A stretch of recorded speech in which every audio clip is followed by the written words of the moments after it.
হাইলাকান্দিতে PMAY প্রকল্পে দুর্নীতির অভিযোগ। প্রতিবাদে সরব অসম জাতীয়তাবাদী যুব ছাত্র পরিষদ। প্রধানমন্ত্রী আবাস যোজনা প্রকল্পের 2018 ইংরেজি প্রস্তুত করা তালিকায় বর্তমানে ঘর বণ্টনে দুর্নীতির অভিযোগ তুলেছে অসম জাতীয়তাবাদী যুব ছাত্র পরিষদের হাইলাকান্দি জেলা সমিতি। সংগঠনের হাইলাকান্দি জেলা সভাপতি হোসেন আহমেদ মজুমদার, সহসভাপতি জাকির হোসেন বড়ভূইয়া, সম্পাদক জামাল উদ্দিন লস্কর, সহ সম্পাদক আতাউর রহমান চৌধুরী সহ অন্যান্যরা বুধবার হাইলাকান্দিতে এক সাংবাদিক সম্মেলন করে তীব্র প্রতিবাদ জানান। তাদের অভিযোগ, বর্তমানে হাইলাকান্দিতে প্রধানমন্ত্রী আবাস যোজনা 2018 ইংরেজি তালিকায় নাম না থাকা বিভিন্ন জীবিত হিতাধিকারীর কাছ থেকে উৎকোচ সংগ্রহ করা চলছে। কিছু কিছু জিপিসি নেতৃত্বে একাংশ দালাল চক্র সক্রিয় হয়ে উঠেছে। এদের বিরুদ্ধে তদন্ত ক্রমে করা ব্যবস্থা গ্রহণের জন্য হাইলাকান্দি জেলা উন্নয়ন আধিকারিক সহ সংশ্লিষ্ট বিভাগের দৃষ্টি আকর্ষণ করেন। যুব ছাত্র পরিষদের জেলা সভাপতি হোসেন আহমেদ মজুমদার কড়া হুঁশিয়ারি দিয়ে বলেন, প্রকৃত হিতাধিকারীরা সুবিধা লাভ করতে আমাদের কোনো অসুবিধা নেই, কিন্তু এ নিয়ে দালাল চক্রের দুর্নীতি বা কোনো প্রকৃত হিতাধিকারীকে বঞ্চিত করা কোনো অবস্থায় মেনে নেবে না যুব ছাত্র পরিষদ। প্রয়োজনে গণতান্ত্রিক পদ্ধতিতে আন্দোলন গড়ে তুলতে প্রস্তুত রয়েছে বলে জানান। জাতীয়তাবাদী যুব ছাত্র পরিষদের ডিস্ট্রিক্ট কমিটির সদস্যরা আজকে প্রেস মিট আয়োজন করেছি। দেখো, পিএমওয়াই গড়ের একটা সমস্যা 2018 যে টেক গড় হয়েছিল, এই যে টেকর সবটা গড় এগ্রিমেন্ট অর্ডার গভর্নমেন্টে দিলেছে, সারা ফাইতো গড়, কিন্তু ফাইতে গিয়া মানুষ আজকে বেনিফিশিয়ারি বহুত হ্যারাসমেন্ট করছে।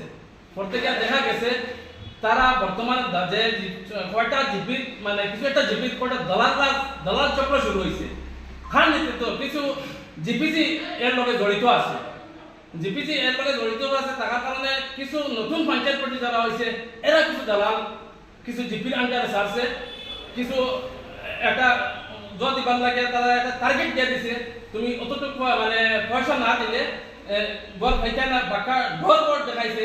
আমি অসম জাতীয়তাবাদী যুব ছাত্র পরিষদে আজকে সাংবাদিক মাধ্যমে যে বলতে চাই যে যদি কোনো বেনিফিশিয়ারি যদি দেখা যায় কোনো হয়েছে মানে এই পিএমআই গড় থেকে বঞ্চিত হয়েছে, তে আমি অসম জাতীয়তাবাদী যুব ছাত্র পরিষদে বেনিফিশিয়ারি লইয়া বৃহত্তম আন্দোলন করে তুরুম দৃষ্টিক।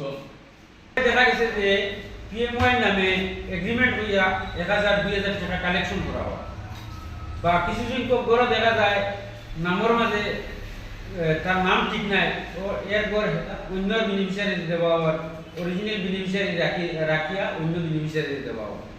তো যার কারণে আমি Hailakandi district development commissioner request করি লইয়া টিচার দিকে একটু আপনি দৃষ্টি আকর্ষণ করার লাগিয়া। আর এরপরে আমি আগামীকাল একটা ডিসিজারের লগে কথা বলি, একটা মেমোরেন্ডামও দিব এই ব্যাপার নিয়ে। ডিসিজারের লগে যেটুকু করার আমরা সংগঠনের তরফ থেকে সহযোগিতা করতে আমরা বাধ্য।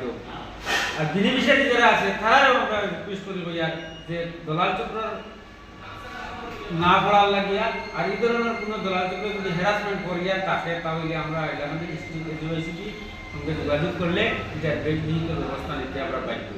তাছাড়াও যে কিছু সংখ্যক জিপিসি আছে, যে জিপিসির দায়িত্বে জিপিসির আন্ডারে কিছু দলাল আছে, দলাল রাখিয়ে প্রত্যেক যে কিছু কিছু জিপি দলাল যারা আছে দলালের মাধ্যমে বিষয়টা কালেকশন করা হয়।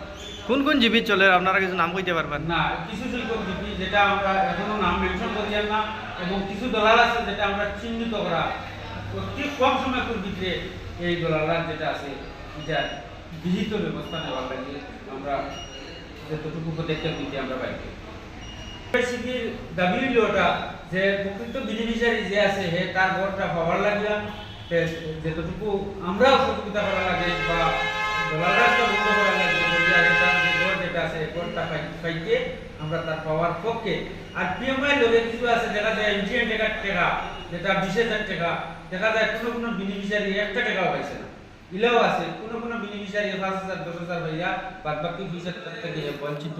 তো এটা আমরা দৃষ্টি আকর্ষণ করি যাতে হে তার এমটিএন টাকার যে টাকা আছে 20,000 টাকা এটাও হে পাওয়ার লাগিয়া।